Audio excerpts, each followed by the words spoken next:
Hi, I'm Ethan. I love muzzleloading. Today we're on the range with our InvestArm Plains Pistol. My goal at the end of the day is to have shot an entire tin of number 11 percussion caps through this 54 caliber percussion pistol.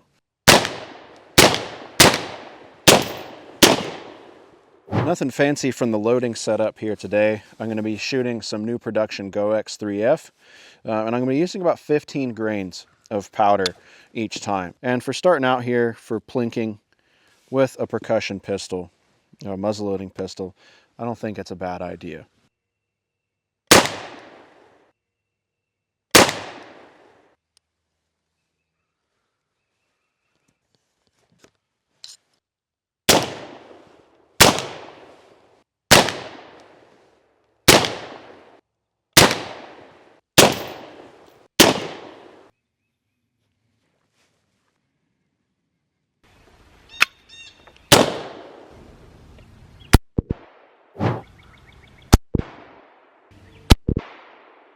Nothing really to write home with on the first 15 shots or so. We put a few on our paper, pretty scattered, and we put a few on this little silhouette here at, I don't know, 15 yards. We're gonna switch out our targets, do something a little more fun. I posted up this Hafner groundhog target. It's a classic muzzleloading target here. We've got our X-ring in the heart and over in the head there. This might be a little bit of overkill for a groundhog, but if the opportunity presents itself, I want to be prepared. So far our 15 grains is working pretty well. I like it as a nice light load in a muzzleloading pistol. It's not necessarily the most accurate charge for this pistol. We're not necessarily shooting competition here though. And I really like 15 grains because it's cheap to shoot and it gets the job done. It's enough to ring a little steel and easy on the pocketbook.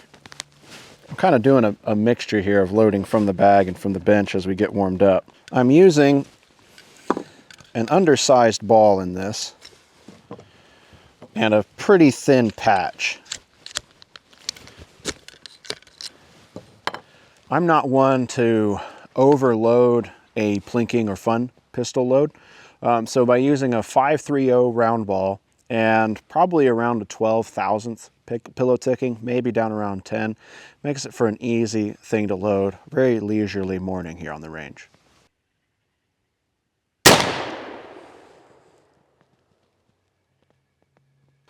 Just discharged there.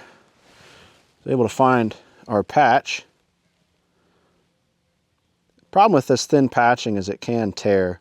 So we have a couple small holes in this patch. Might be able to see in the light there. But again, for kind of leisurely muzzleloading pistol shooting, not too worried. Poof. Really yanked that one.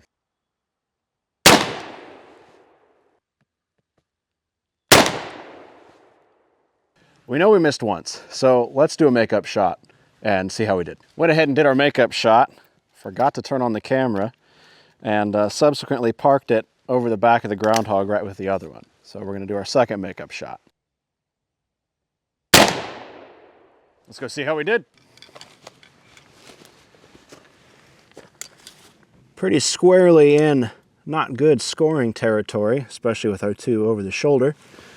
We've got two here in his gut at 6, 2 there in his back, and 1 here just cutting into that 8 ring. I'd like to do better, but this is the first time we've been out shooting this year, so we're warming up a little bit. Maybe later in the day we'll do a little better. If you didn't recognize it before, we're actually at the NMLRA primitive range this morning, enjoying a little shooting. I'm an NMLRA member, which means I can come and shoot whenever I want, as long as the range isn't occupied by an event, which is super cool. Along with that, up the hill here, we have some gnarly blue silhouettes that are awfully ornery. I'm going to see what we can do about that big rectangle up there in the center of your screen. See if we have any chance of ringing that with this pistol. I think that was just under it.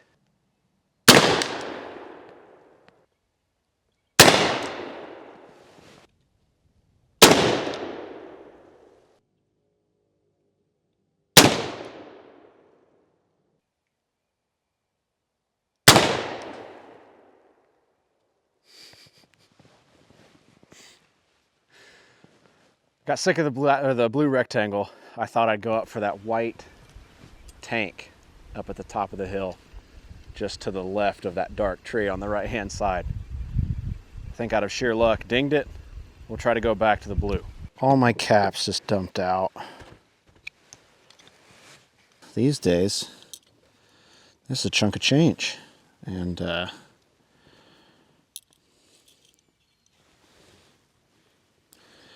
I'm going to take the time to pick them up. I've heard that that is the downside to these cappers. They can work themselves open. And I just got a healthy reminder of that.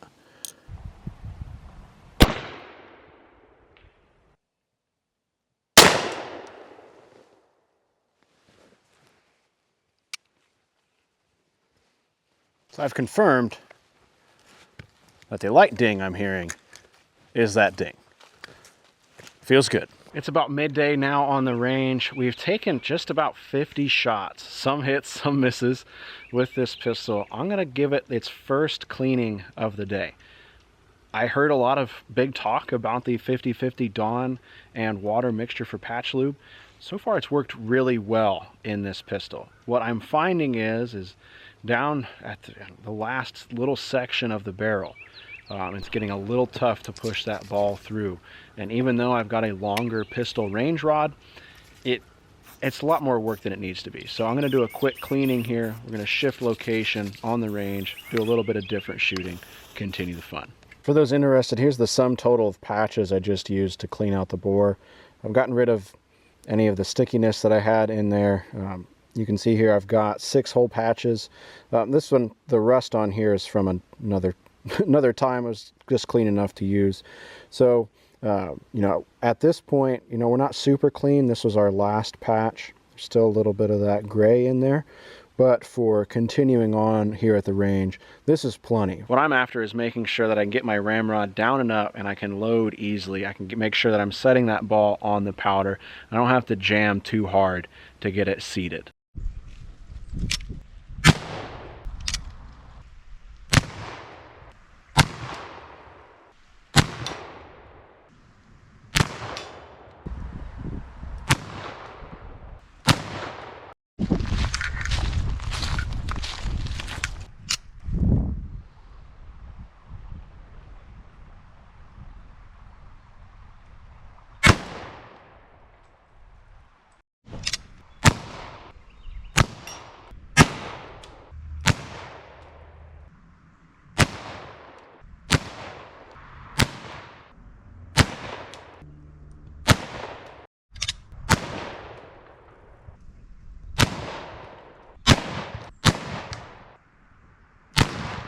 At this point in the day, I feel pretty warmed up with the pistol. I think it's a good idea to get this thing back on paper and use one of these range supports here to see how it's shooting and see where it's shooting so that we can adjust our powder charge and then our sight picture. I've set this bullseye target at 25 yards to give us something on paper, something concrete to base these adjustments on.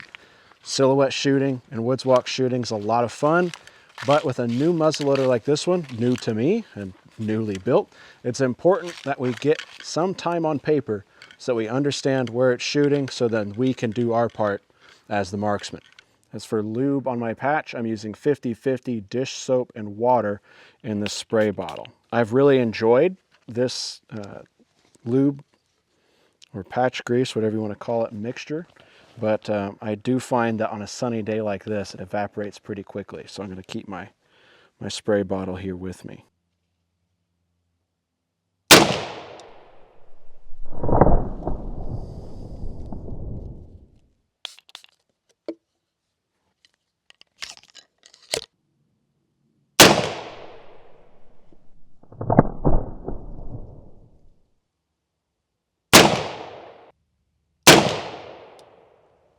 We've got 6 shots on the paper, and we kind of have 2 groups going at the moment, which is not ideal. The one group I'm happy with, or happier with, so we'll see if we can get a couple more in that group.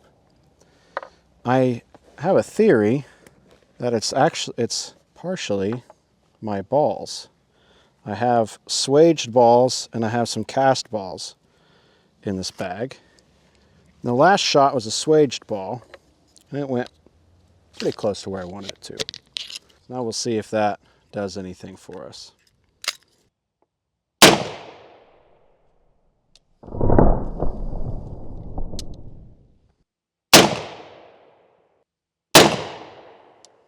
Walking up on our target here, we've got a bit of a mixed bag.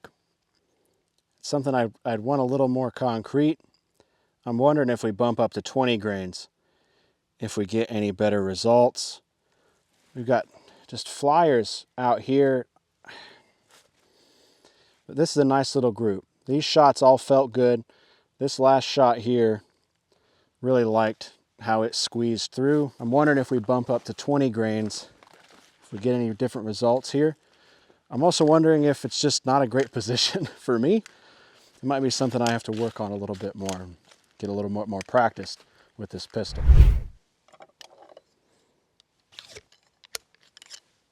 This is the part of muzzleloading where it really gets down to the nitty-gritty of the sport.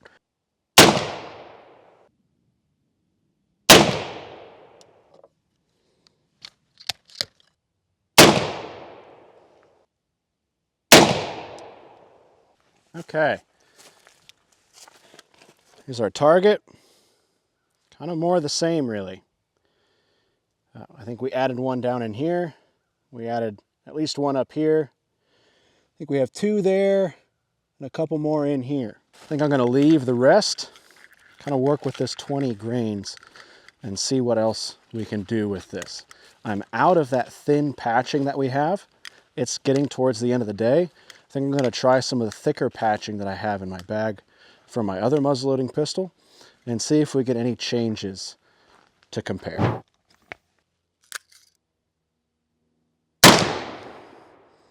So I'm pulling it up that way is my bet.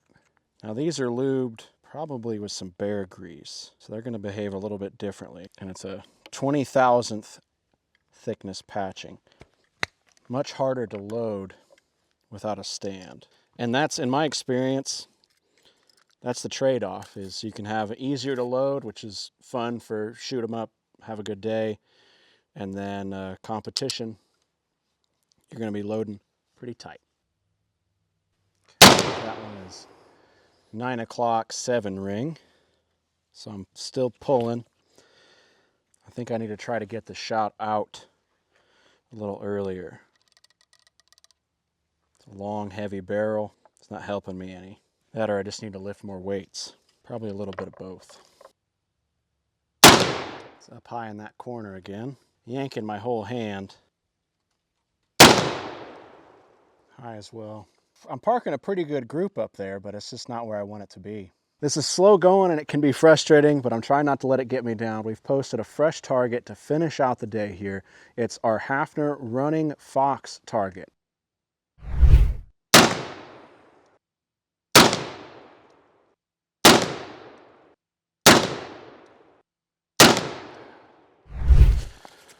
There's our shot fox target. So I've got 2 shots here, one in the nose, one forward of the nose, one on top, and then we threw 2 all the way out here. My point of aim was a 6 o'clock hold with the bull above my sights, trying to keep a level sight with that bull there. The bull was difficult to see from the 25 yards, but I'm much happier with this grouping. I'm much happier with this vertical stack of shots. We've got to include these here as well. This is much more on par with what I expect from myself, and I think after shooting north of 100 shots today, I feel pretty good that it's the end of the day and I'm able to stack them in like that. It's not on the target. Wouldn't count for score, but I think personally it's working well for me. With that target, I really did a lot of thinking with each shot. Not that I wasn't previously, but I really thought through each and every shot with this last one. And I think there's a combination of me as the shooter, obviously, the patch thickness. I think this really proves that our 20,000th patching is a better patching for this particular muzzleloader. But another thing I want to bring up on this stock as it came, just finished it, got out to the range muzzleloader kit, is the trigger. And something that I'm really wondering here is with these shots going to the left-hand side and up, if that is possibly a symptom of the heavy trigger weight on this pistol. And maybe that's something I can take a look at adjusting, see if we can refine that a little bit so that it's not as heavy. For a hunting pistol, sure, not a big deal, especially if you're going for a deer-sized heart at 25 yards. But I think for matches, I'm having difficulty, possibly. Not trying to blame the gun at all, guys. But I think that's something for us to consider on straight to the range production muzzleloaders like this one. I'm going to pack everything up. We'll head into the shop where we can discuss a little bit of our 100 rounds or 100 shots review of this InvestArm Plains pistol. Full disclosure, muzzleloaders.com sent me this pistol in its kit form to review and talk about. So if that negates, in your opinion, my thoughts on the pistol after this 100+ shots at the range day, totally understand. Just want to put that out there and be totally upfront about it. Jumping to accuracy, because we just finished up our last 5-shot group for the day, I mentioned that the trigger pull on the range was super heavy, and I thought that that might be contributing to me pulling the shots to the left. I came home, put the pistol on a scale, and verified that our trigger pull weight is around 6 pounds, plus or minus, which makes sense for a mass-produced model. It's something that you see several pounds being put into triggers on firearms in general. Very heavy, liability issues, totally get that, but it's something that I do want to fix moving forward. I've heard folks say that they like to hunt with a 1 or 2 pound trigger. I've heard match competitors talk about, kind of backing up my thoughts on it, that they want a couple ounces or just a few ounces on that trigger to shoot it as accurately as possible. I think we're going to try to put this somewhere in between those two numbers. I'm thinking maybe around a pound or maybe a half a pound, just so we still have a little bit of safety on this. I'm not going to make this into a race gun of a muzzleloader here, but I would like to bring that down. So in a future video, we're going to pop this apart. We're going to do a little bit of an adjustment as much as we can on that with the help of my father, a match pistol shooter for many years. See if we can diagnose that as the issue and just then see what our groups look like after making that kind of adjustment. That being said, I don't think it's totally detrimental that the kit comes with that heavy of a trigger. You can see I was still able to get holes touching, get holes fairly close at 25 yards there with it. So it's up to your personal preference, but it's something I like about muzzleloading, that we can modify things as we want at the individual user and enjoyer level. At the end of the day, I counted the caps that I had left. I had opened up a second tin of caps because I was having so much fun and I wanted to keep going. I burned through 140 shots in total in this one day. That's the most shooting I've done in one day in quite a long time. If you're in the muzzleloading competition sphere, that's about 14 muzzleloading pistol targets. So it's a bit of a workout. As for my thoughts on the pistol as a whole, it really worked well. Personally, I think that right now with modern manufacturing and modern materials, I think it's really hard to produce a total piece of junk when it comes to the muzzleloading space. I know people have their opinions about imported locks and parts and pieces and things, and I totally get that. But as far as percussion goes, like on this Italian kit and even the Spanish kits, of course, that come in as well, it's hard to make a total piece of junk. And I think that that shows through in these InvestArm's kits. InvestArm has the legacy of producing kits for linemen and producing muzzleloaders for linemen for a few years. As far as I can tell, it's the same level of quality pushed through here now, just under the InvestArm name. So if you have been looking for or been considering a lineman model of the Plains pistol and you can't find one and you're kind of wondering back and forth if this InvestArm Plains pistol is going to be the same thing and the same quality, I think you can expect a lot of the same across the board. In the 140 shots that we took today, I had 2 hang fires or failure to fires.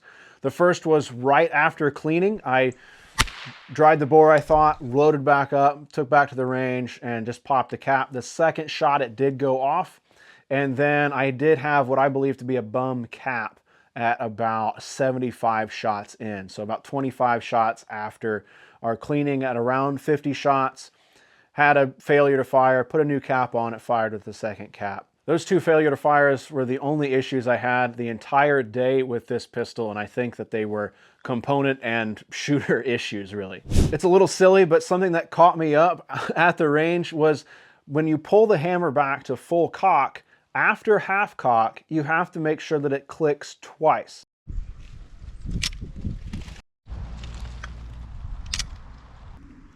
Now, mechanically, I haven't opened it up to take a look at why this is, but it's uncommon to me at least. Many of my other percussion lock muzzleloaders have 2 clicks, half cock and then full cock. I can't speak to production in general, but the one that I have goes to half cock, then clicks halfway between half cock and full cock, and then clicks at full cock. And there were a couple times on the range where I had pulled it to half cock, let one cock go back past half cock, and then went to post up and my hammer fell to half cock. So that's something to keep in mind.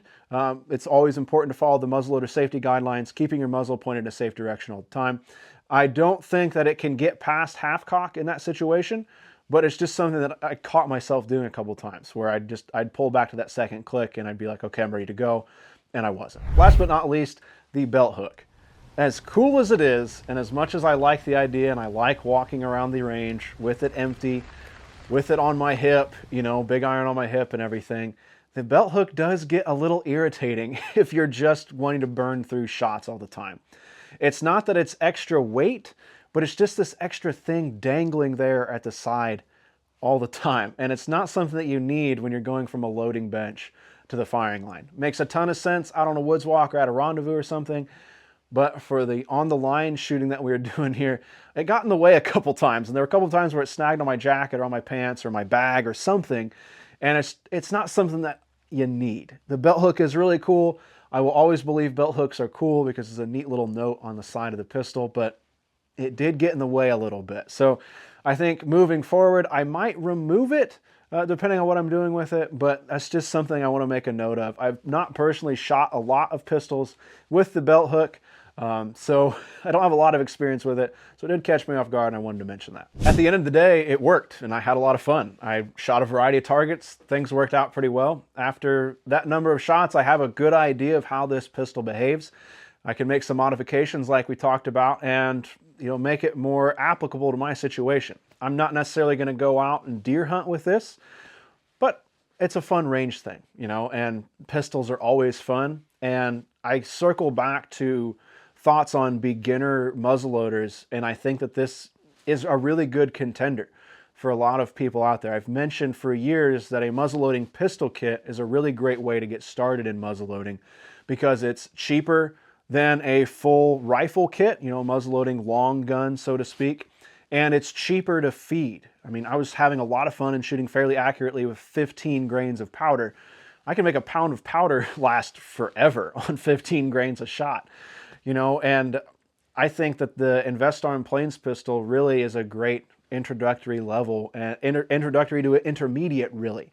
It's not to say that it's only a beginner muzzleloader, especially with the kit, you can finish it out and have a really nice pistol. I found that after shooting 140 shots, I was really happy with the decisions that I made about the shape of the grip and the stock on the kit. I liked it a lot better than the feel that I've seen from some of the assembly line at InvestArms, with a much more straight, kind of narrow grip on them. And that's something I always like about kits, is that you can customize it to what you want and what you're looking for. I think right now this retails for around $310, $320, depending on where you're getting it. And I think that it's, at least in the kit form, I should say, and I think it's a good value at that. You know, again, it was sent to me.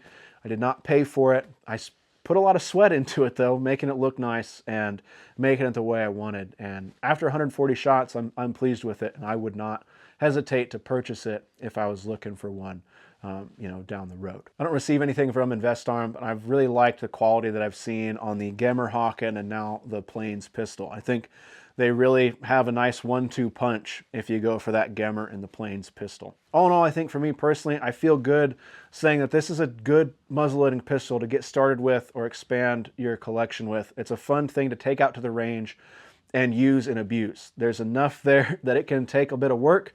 The barrel did get pretty hot. It got pretty heavy at the end of the day, but it lasted through 140 shots without any issue. So I'm really excited about getting this modified a little bit, getting it back out to the range and seeing what we can do with it. If there's some more that you'd like to see with the Plains pistol here, let me know. I'm always looking for some ideas that answer some of your questions.